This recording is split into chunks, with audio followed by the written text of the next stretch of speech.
In November 2023, a quiet report was released by the International Energy Agency that terrified mining executives but was completely ignored by the mainstream media.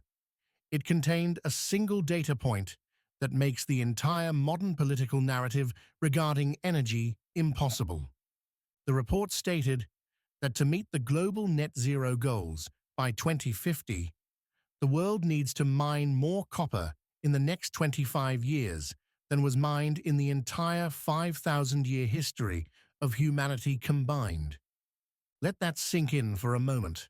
5,000 years of human history, from the bronze axes of ancient Egypt to the telegraph wires of the 19th century, to every iPhone, every computer, and every electrical grid standing today. We need to duplicate all of that metal extraction and then surpass it in just 2 decades. Governments are pledging trillions to the green transition. The Inflation Reduction Act in the US, $369 billion. The EU Green Deal, €1 trillion. China is spending $500 billion annually. Investors are pouring money into EV companies, wind farm developers, and battery tech like it's the internet in 1999. They are betting on a future that is politically mandated. But here is what nobody is telling you. The math doesn't work, the geology doesn't work, and the timeline is physically impossible. We are walking into the largest supply-demand mismatch in industrial history. This isn't a bubble of hype like AI, where valuations are too high, but the software actually works. This is a bubble of delusion against the laws of physics. Let me show you why the green revolution is about to hit a wall of reality, why energy prices are about to skyrocket to levels that will bankrupt developed nations, and why the next great crash won't be in technology stocks. It will be in the standard of living for the Western middle class. To understand why this crash is inevitable, you first have to understand the physics of the energy transition. We are being sold a story that we are simply swapping one fuel source for another. We used to burn whale oil, then we burned coal, then we burned gasoline, and now we will use wind and solar. It sounds like a natural progression, but it isn't. Historically, human civilization advances by moving to more dense and more efficient energy sources. A kilogram of coal has more energy than a kilogram of wood. A kilogram of uranium has millions of times more energy than a kilogram of oil. We moved towards density. This transition is the first time in history we are trying to move backwards. We are moving from high-density sources like gas and nuclear to low-density, diffuse sources like wind and solar. The problem with low-density energy is that you need to build massive machines to harvest it. A gas power plant is a relatively small building that powers a city. To get the same power from wind, you need hundreds of massive steel towers spread over miles of ocean. And what are those towers made of? Copper, steel, aluminum, rare earths. An internal combustion engine car uses about 48 pounds of copper. An electric vehicle, like a Tesla Model Y, uses 180 to 200 pounds. That is a 400% increase in copper intensity per vehicle. An offshore wind farm is even worse. It uses 8 tons of copper per megawatt of capacity. That is a 10 to 15 times increase in metal intensity compared to a gas plant. If you want to electrify everything, which is the stated goal of the US and EU governments, you are essentially saying you want to triple the amount of copper flowing through the global economy. S&P Global projects, copper demand will double from 25 million tons today to 50 million tons by 2035. Doubling the world's copper supply in 10 years sounds like a challenge, but when you look at the mining industry, you realize it is an impossibility.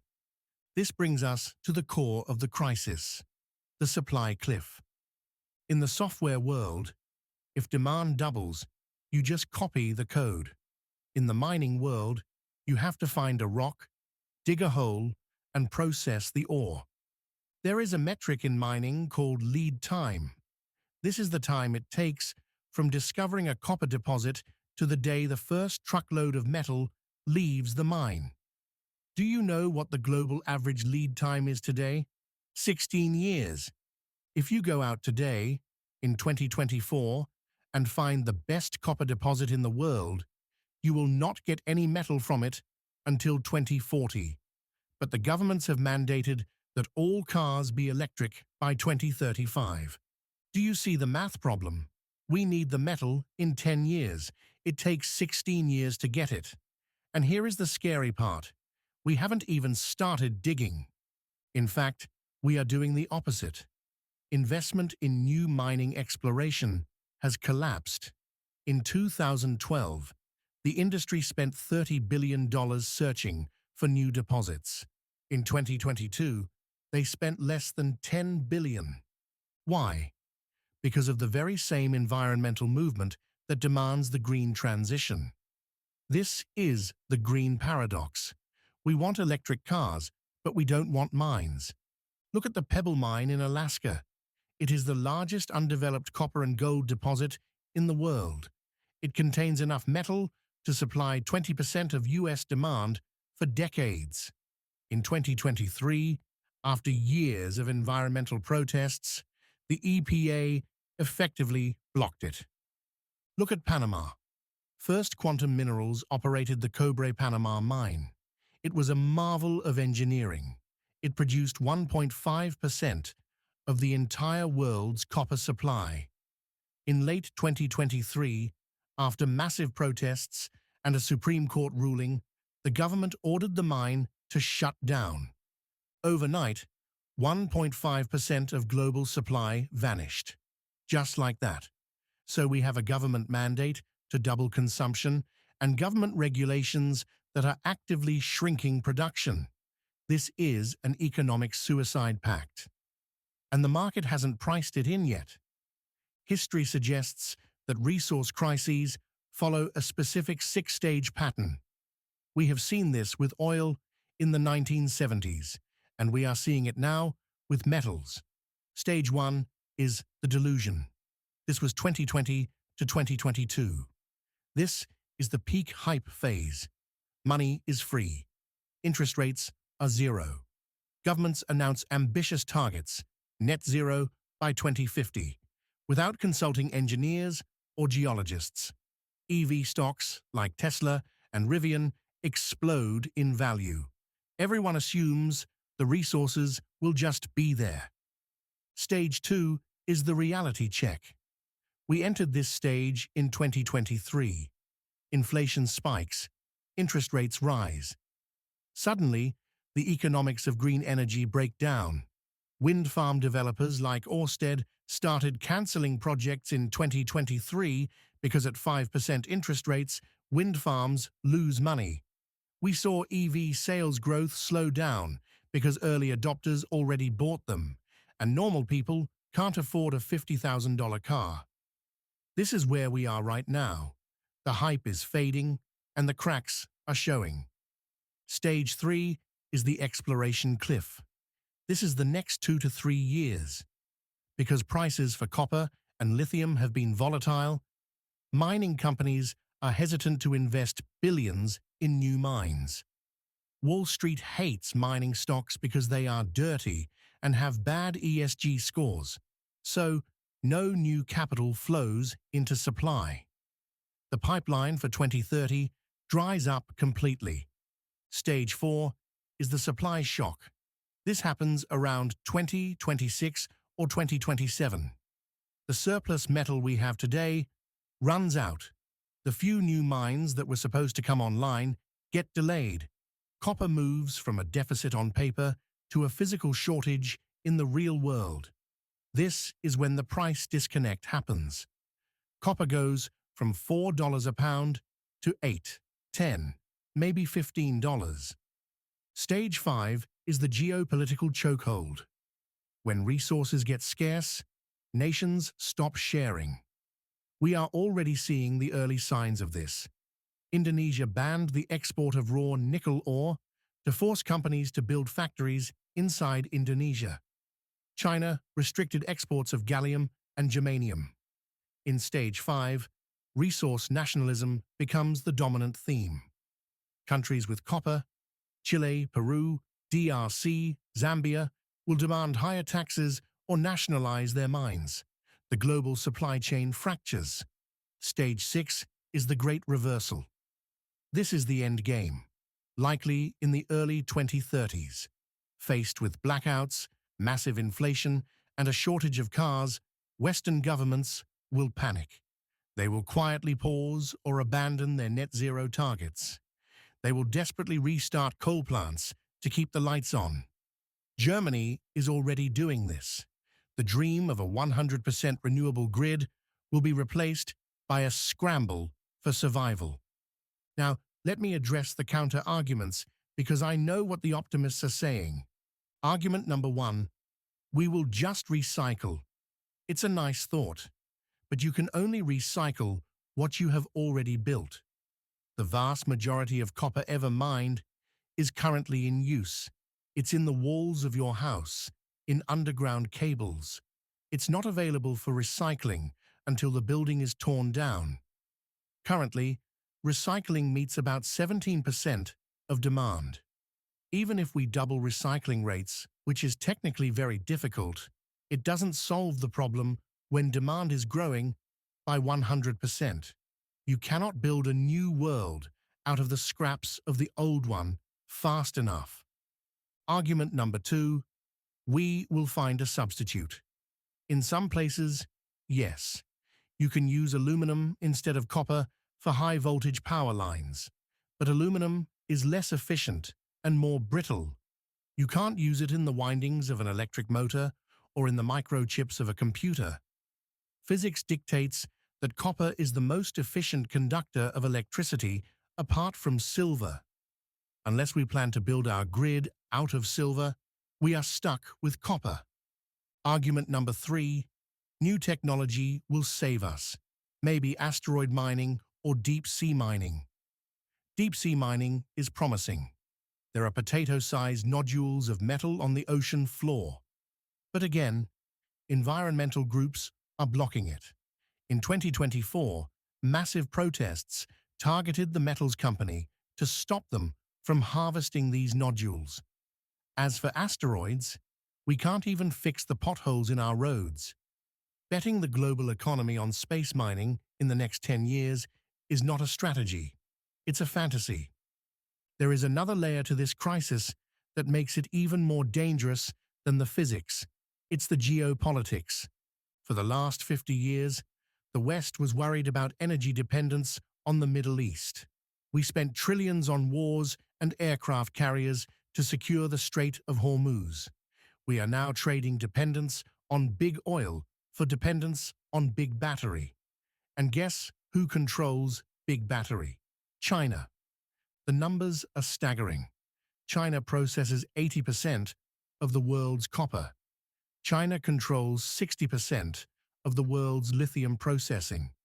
China controls 90% of the rare earth elements. China produces 77% of the world's electric vehicle batteries. The United States and Europe are essentially deindustrializing their energy sectors and handing the keys to their main geopolitical rival. In the 1970s, OPEC embargoed oil and caused a massive recession in the US. Imagine what happens if China embargoes battery components or processed copper. The US auto industry stops instantly. The grid upgrades stop instantly. China has spent the last 20 years playing the long game. While the West was focused on software apps and financial derivatives, China was buying mines in Africa and South America. They own the supply chain from the mine pit to the battery pack. If relations between the West and China deteriorate over Taiwan or trade tariffs, China has a kill switch on the Western green transition. They can turn off the supply of critical minerals tomorrow, and we have zero strategic reserve. So what does this mean for you, for your wallet, and for the economy? It means greenflation. We are entering an era of structural inflation driven by energy costs. The green premium is the extra cost we pay to use clean energy instead of cheap fossil fuels. For a while, people thought wind and solar were getting cheaper. That was true when interest rates were zero and raw materials were cheap. That trend has reversed. Offshore wind costs increased by 40% in 2023 alone. As copper and lithium become scarce, the cost of batteries will stop falling and start rising. Energy is the master resource. It is the input for everything else. If energy gets expensive, food gets expensive because of fertilizer and tractor fuel. Transport gets expensive. Manufacturing gets expensive. We are looking at a decade where 2% inflation is a memory. 4%, 5%, or 6% inflation becomes the floor, not the ceiling. Central banks will try to fight this by raising interest rates, but raising rates doesn't print more copper. Raising rates doesn't build more mines. In fact, high rates make it harder to build mines. This is the stagflation trap. The economy stagnates because energy is expensive, but prices keep rising because of supply shortages. It is the 1970s on steroids. In every crisis, wealth is not destroyed, it is transferred. We are about to see the largest transfer of wealth from the digital economy back to the physical economy. The losers will be the consumer, as the standard of living is energy dependent. Expect higher utility bills, more expensive cars, and less disposable income. ESG funds will also lose as trillions of dollars are trapped in funds that own green tech stocks with no earnings, dependent on subsidies. When the subsidies dry up and the input costs rise, these stocks will collapse. And Europe loses, because they are the most aggressive on net zero goals but has the fewest natural resources. The winners will be resource owners, the companies that actually own the rocks, the major mining giants, and the well-run junior miners. They are currently trading at rock-bottom valuations. Tech stocks trade at 30 times earnings. Mining stocks trade at 6 to 8 times earnings. This gap will close. The transition bridges will win. Natural gas and uranium. As the world realizes wind and solar can't do it alone, they will panic buy the only reliable low-carbon baseload power sources. And the global south will win. Countries like Chile, Brazil, Indonesia, and Saudi Arabia, they have the resources the world needs. They will have massive leverage over the US and Europe. The green transition, as it is currently sold to the public, is a fairy tale. It assumes infinite resources, zero geopolitical friction, and physics that don't exist. We are not heading for a smooth glide into a clean future. We are heading for a resource shock. The $10 trillion spent so far hasn't bought us a solution. It has bought us a crisis. The IEA report from November 2023 was a warning bell. It told us we need 5,000 years' worth of copper in 20 years. The markets ignored it. The politicians ignored it. But reality cannot be ignored forever. When the shortage hits, likely around 2026 or 2027, it will be sudden. It will be blamed on speculators or foreign adversaries, but the truth is, it was baked into the cake today. The investors who understand the difference between political promises and geological reality are going to make fortunes in the coming commodity super cycle. The rest will be left wondering why the cost of living just doubled and why the lights keep flickering. The physics is undefeated, and the physics says the party is over.